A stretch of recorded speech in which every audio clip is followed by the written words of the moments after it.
వందే మాత్రం. నేను మీ journalist Navata. Welcome to R Political. Navi Mumbai అంతర్జాతీయ విమానాశ్రయం మరియు గౌహతిలోని లోకప్రియ గోపీనాథ్ బోర్డులోయ్ అంతర్జాతీయ విమానాశ్రయం యొక్క టెర్మినల్ అంతర్జాతీయ కీర్తిని పొందాయి. Prix Versailles world most beautiful airports 2026 జాబితాలో చోటు దక్కించుకున్నాయి.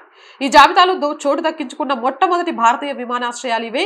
గత వారం ప్యారిస్ లో గల యునెస్కోలో ఫంక్షన్ జరిగింది. మొత్తం 7 ఎయిర్పోర్ట్స్ ఎంపిక కాగా భారత్ నుంచి 2 స్థానం దక్కించుకున్నాయి.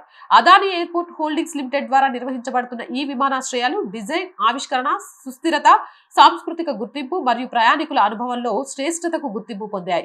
ఈ అవార్డును యునెస్కో ప్రధాన కార్యాలయంలో ప్రకటించారు. దానికి సంబంధించిన ఫోటోలను నేను స్క్రీన్ మీద ప్లే చేస్తున్నాను. చూడండి ఎంత బాగున్నాయి అనేది. టెర్మినల్ యొక్క సౌందర్య లక్షణాలు, ఆకట్టుకునే చెక్క నిర్మాణాలు, సహజ సిద్ధమైన ఆకారాలు, అద్భుతమైన పైకప్పులు, చెక్ ఇన్ హాల్లు, ప్రకృతి నేపథ్యం, డిజిటల్ డిస్ప్లేలు ఎంత అందంగా ఉన్నాయి అనేది. ఏదేమైనా భారతదేశానికి సంబంధించిన 2 విమానాశ్రయాలు టాప్ 7 లో 2 భారతదేశానికి సంబంధించిన విమానాశ్రయాలు యునెస్కోలో చోటు సంపాదించుకోవడం అనేది చాలా గొప్ప విషయం. అవునంటారా కాదంటారా? మీ అభిప్రాయం కామెంట్ చేయండి. జై హింద్, జై భారత్. అండ్ మోర్ వీడియోస్ కోసం రోజు చెప్తుందేనండి, R group of channels, R Voice, R Political, R Sanskriti 3 channels ని వెంటనే సబ్స్క్రైబ్ చేయండి. కంటెంట్ బాగుంది అనిపిస్తే లైక్ చేయండి, షేర్ చేయండి. అండ్ ఆర్థికంగా ఆర్ వాయిస్ కి చేయుతగా నిలవండి.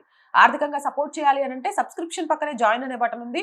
1 to 5 లెవెల్స్ ఉన్నాయి. ఏదో ఒక లెవెల్లో సపోర్ట్ చేయండి. లేదా స్క్రీన్ మీద గూగుల్ పే, ఫోన్ పేతో పాటు అకౌంట్ డీటెయిల్స్ ఉన్నాయి. మీకు తోచిన సహాయాన్ని అందించండి.